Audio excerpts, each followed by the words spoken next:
Office opening ఎట్లా ఉండబోతుంది, ఎలా ఉండబోతుంది? అద్భుతంగా ఉంటుందండి. మొత్తం ఇప్పుడే ఎలా ఉందంటే డ్యూ టు సెక్యూరిటీ రీజన్ చాలా మంది కొన్ని వేల మంది వస్తున్నారు. ఇప్పుడు నేను అక్కడి నుంచి రావడానికి చాలాసేపు పట్టింది ఇక్కడ. సో ప్రజలు తెలంగాణలో ఉన్న జనసేనని అద్భుతంగా ప్రేమిస్తున్నారు. అందుకే ఈ అద్భుతమైన ఆఫీస్ ఇది. ఇంకా రానున్న రోజుల్లో ఈ ఆఫీసే ఒక చరిత్ర అవుతుంది. తెలంగాణలోని జనసేన కార్యాచరణ ఏ విధంగా ఉండబోతుంది? అద్భుతంగా ఉంటుందమ్మా. ఇప్పుడు పార్టీ భారత రాజ్యాంగం ప్రకారం ఎక్కడైనా పెట్టుకోవచ్చు, ఎక్కడైనా ఆఫీస్ పెట్టవచ్చు, ఎక్కడైనా కంటెస్ట్ చేయొచ్చు. సో ఆమ్ ఆద్మీ పార్టీ ఉంది, పంజాబ్లో కంటెస్ట్ చేస్తున్నారు, ఇంకో చోట కంటెస్ట్ చేస్తున్నారు. ఎంఐఎం మన వాళ్ళు ఇక్కడి నుంచి అక్కడికి వెళ్ళి పోటీ చేస్తున్నారు. సో పోటీ చేయొద్దంటే మీకు అర్హత లేదు. ఇక్కడ పోటీ చేసే వాళ్ళు ఎవరో ఆంధ్ర వాళ్ళు ఎవరో నిలబడరు, అందరూ జన సైనికులే.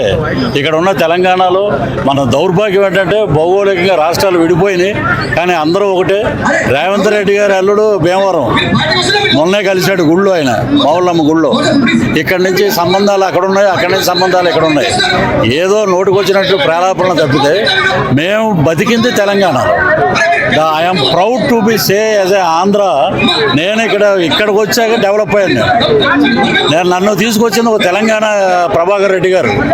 సో ఇంత తెలంగాణ వాదం జైబోలో తెలంగాణలో మేము యాక్ట్ చేసాం ఫస్ట్. అప్పుడు వీళ్ళంతా ఎక్కడ ఉన్నారు అసలు లీడర్స్? ఏదో మాట్లాడటం తప్ప. ఇదే మాట రాహుల్ గాంధీ గారిని అడగమనండి.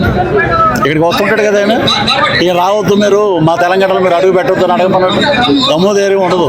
ఇక్కడ దాకా ఒక మాటలో ఢిల్లీకి వెళ్ళాక ఒక మాటలు ఉండవు.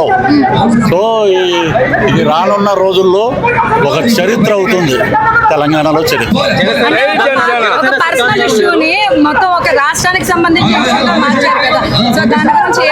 ఇది ఎన్నిసార్లు చెప్పినా వాళ్ళు మైండ్ సెట్ ఎలా ఉంటుందో మీకు తెలిసి ఉంటుంది.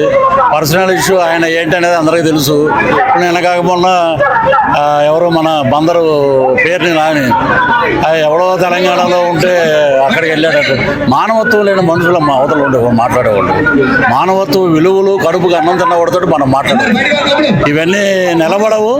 రానున్న రోజుల్లో ఈ రోజున్న జన సైనికులు రేపు జనసేన నాయకులు అవుతారు తెలంగాణలో.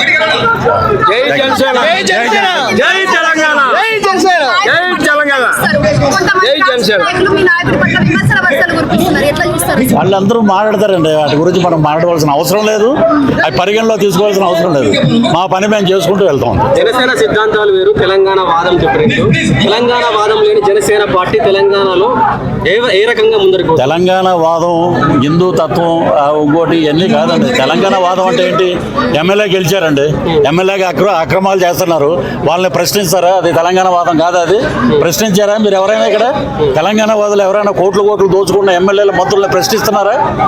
ఒక ముఖ్యమంత్రి రేవంత్ రెడ్డి గారు అమీర్పేటలో రామారావు గారు విగ్రహం పెడతారు, అక్కడి నుంచి పొన్నం ప్రభాకర్ గారు ఈ విగ్రహాన్ని మేము పట్టించుకోము, మేము పక్క తోస్తాం అది అంటారు. ఇదేంటిది? ఇది తెలంగాణ వాదం? ఇది మీలో మీకే ఐక్యత లేదు. దానికి ఒక ట్యాగ్ లైన్ పెట్టారు తెలంగాణ వాదం అని. ఏంటండి తెలంగాణ అస్తిత్వం అనేది?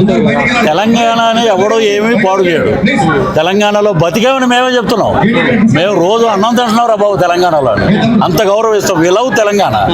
బట్ వై ఇవన్నీ దేనికి? ఇవన్నీ పార్టీలు పెట్టుకోండి, గెలవండి.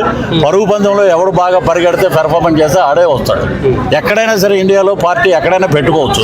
ఇది తెలంగాణ వాదం ఇంకొక వాదం అనేది పెట్టకూడదు. రాజ్యాంగం కల్పించిన హక్కు అది.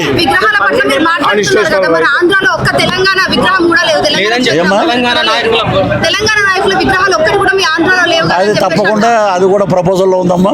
తెలంగాణ నాయకులు అనే ఇప్పుడు ఏంటంటే మన దౌర్భాగ్యం భౌగోళికంగా 2 రాష్ట్రాలు విడిపోయినాయి. అంతకుముందు ఇదే ట్యాంక్ బండి మీద ఇప్పుడు ఉన్న సోకాళ్ళు చాలా మంది అరే ఈ వీరబ్రహ్మం గారి విగ్రహం చూస్తే రామారావు గారు చూసినట్టుంది, ఈ కృష్ణుడు చూస్తే రామారావు గారు చూసినట్టుంది, ఇన్ని మాటలు మాట్లాడి ఎస్పీ బాలసుబ్రహ్మణ్యం కళాకారుడికి భాష లేదు, ఎల్లలు లేవు, స్టేట్తో సంబంధం ఉండదు. అద్భుతమైన గాయకుడు విగ్రహం పెడితే పెద్ద గోల్ చేశారు. ఇలాగ చాలా ఉన్నాయండి. అలాగే ఆంధ్రాలో కూడా స్వాగతిస్తారు తప్పకుండా. అది ఆల్రెడీ ప్రపోజల్లో కూడా ఉంది. సనాతన ధర్మాన్ని అడ్డం పెట్టుకొని మతోన్మాదం సృష్టించే ప్రయత్నంలో ఉన్నాడు పవన్ కళ్యాణ్ అన్నవాడు మూర్ఖుడండి. సనాతన ధర్మం ఈ రోజు కాదు, వాళ్ళ ఇంట్లోనే ఉంది సనాతన ధర్మం. ఈ రోజుకి టాలీవుడ్ ఇండస్ట్రీలో భారతదేశ చరిత్రలో 30 సార్లు అయ్యప్ప దీక్ష చేస్తూ 70 రోజులు దీక్షలో ఉన్న ఏకైక వ్యక్తి రామ్ చరణ్. మెగాస్టార్ చిరంజీవి గారు అదే, మేమందరం అదే. సనాతన ధర్మాన్ని అడ్డు పెట్టుకుని నీచమైన అటువంటి భావజాలం ప్రకటించే అంత హీన స్థితిలో పవన్ కళ్యాణ్ గారు లేరు. ఫైనల్ గా తెలంగాణలో జనసేన తెలంగాణలో జనసేన పోటీ చేస్తుందండి. జనసేన తెలంగాణ నాయకులే నిలబడతారు, గెలుస్తారు. జై జనసేన.